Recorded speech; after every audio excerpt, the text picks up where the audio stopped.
নমস্কার, আমি অনাবি। আমার রন্ধনশালায় আপনাদের স্বাগত। আজকাল তো মানুষ সব প্রদেশেরই খাবার খেতে খুব পছন্দ করে। বিভিন্ন মানুষ বিভিন্ন প্রদেশের রান্না খায়।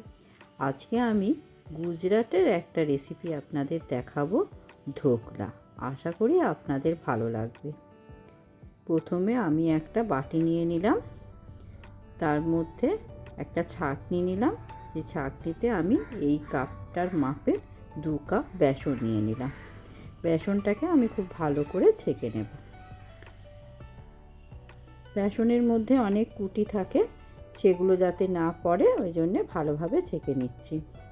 এটাতে ব্যাটারটা ভীষণ স্মুথ হয়, তাই খুব ভালো করে আমি ছেঁকে নিলাম।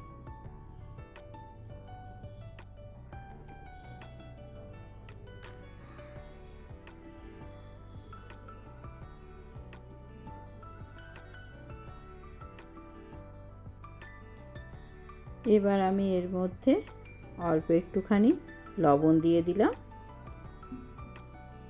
অল্প একটুখানি হলুদ দিয়ে দিলাম, একটুখানি চিনি দিলাম, 1 চামচ লঙ্কা কুচি দিয়ে দিলাম, আর 1/2 চামচ আদা বাটা দিলাম।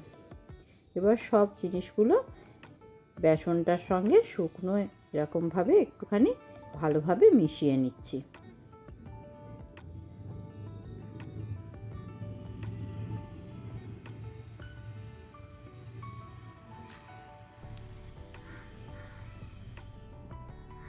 এবার আমি এতে অল্প একটুখানি জল দিয়ে দিলাম।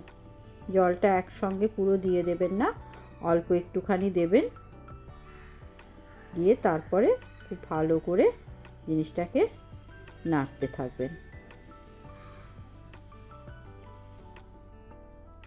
এইভাবে নাড়তে নাড়তে আপনি এটা অনেকক্ষণ ধরে কিন্তু একটু ফাটাতে হবে। এটা যত বেশিক্ষণ আপনি ফাটাবেন তত কিন্তু আপনার ধোকলার ব্যাটারটা ভীষণ স্মুথ হবে, আর ধোকলাটা কিন্তু ভীষণই স্পঞ্জি এবং ফাঁপা হবে।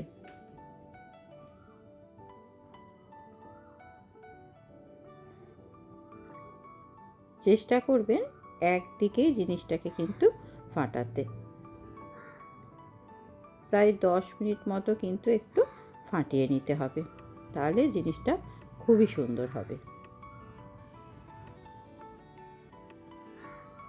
এবার আরেকটুখানি জলের প্রয়োজন আছে, তাই আমি আরেকটু জল দিয়ে দিলাম।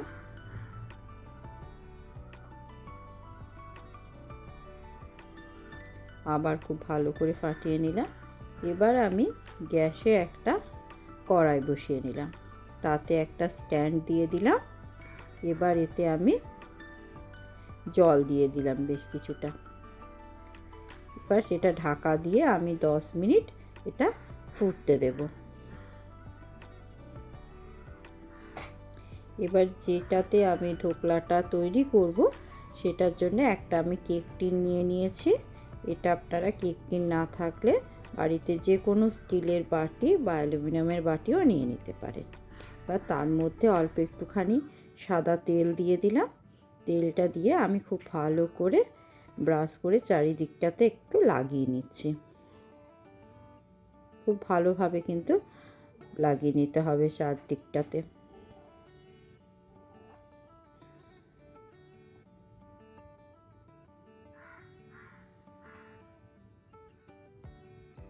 এবার আমি ব্যাটারটা আবার নিলাম।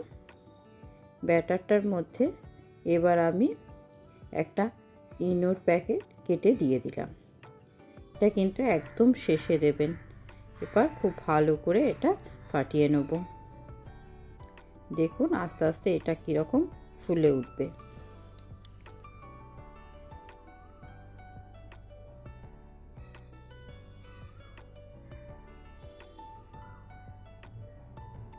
ভালো করে ফাটিয়ে নিলাম।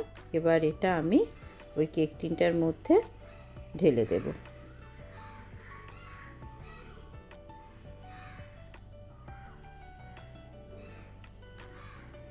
ভালোভাবে ব্যাটারটা ঢেলে দিলাম।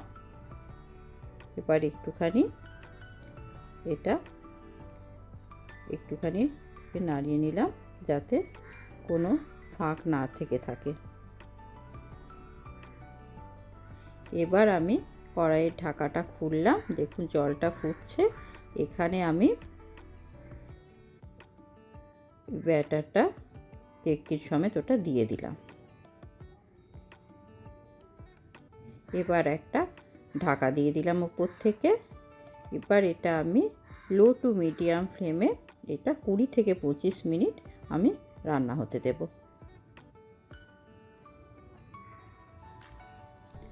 আমি প্রায় 25 মিনিট পর ঢাকাটা খুললাম। খুলে আমি এবার একটু দেখে নেব ছুরিতে করে যে ছুরিতে কিছু লাগছে কিনা। না, ছুরিতে কিছু লাগেনি, একদম স্মুথ বেরোলো। তার মানে এটা সম্পূর্ণভাবে হয়ে গেছে। এবার এটা আমি ঠান্ডা হওয়ার জন্য সরিয়ে রাখবো। অন্যদিকে আমি আর একটা পাত্র গ্যাসে বসালাম, তাতে অল্প একটুখানি তেল দিয়ে দিলাম। তেলটা গরম হলেই এর মধ্যে আমি 1 চামচ সর্ষে দিয়ে দিলাম।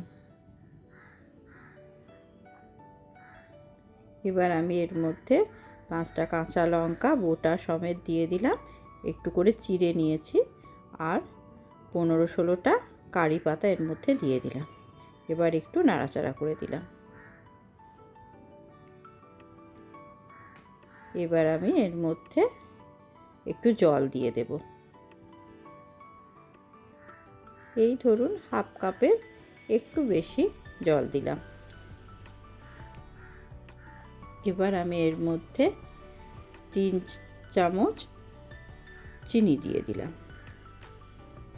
এবার পুরোটা খুব ভালো করে নাড়িয়ে চিনিটাকে গলিয়ে নেব। তারপর এটা 1-2 মিনিট একটুখানি ফুটিয়ে নেব।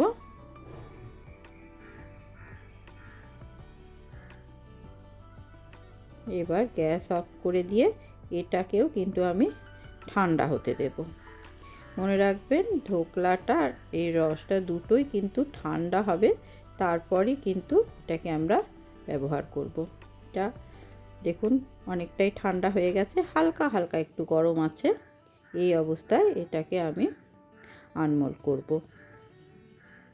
চারদিকটা ছেড়েই গেছে, তবুও আমি একটুখানি যাতে স্মুথলি বেরোয় তাই ছুরি দিয়ে একটু কেটে নিলাম চার সাইডটা। এবার এটাকে আমি উল্টে দেবো। এই দেখুন এইভাবে।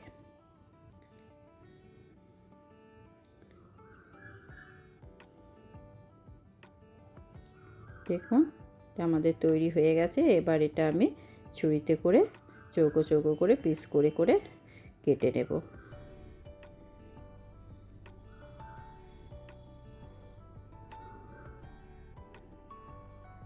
এবারে যে চিনির শিরাটা বানিয়েছি ওটাও হালকা ঠান্ডা হয়ে গেছে, খুব হালকা হালকা গরম আছে, সেই অবস্থাতে কিন্তু দিতে হবে, খুব গরম অবস্থায় কিন্তু দেবেন না। এবার ঢোকলার ওপরে এটা ছড়িয়ে দিলাম।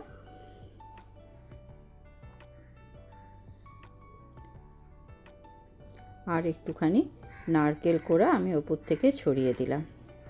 যদি আপনাদের ধনেপাতা থাকে ধনেপাতাও একটু কুচি করে ওপর থেকে ছড়িয়ে দেবেন। ব্যাস তাহলেই রেডি হয়ে গেল আমাদের ধোকলা। দেখুন কত সুন্দর হয়েছে, কতটা সফট হয়েছে দেখুন। এবার এটা ভেঙেও আমি দেখিয়ে দিচ্ছি, দেখুন ভেতরটা কীরকম জালিদার হয়েছে।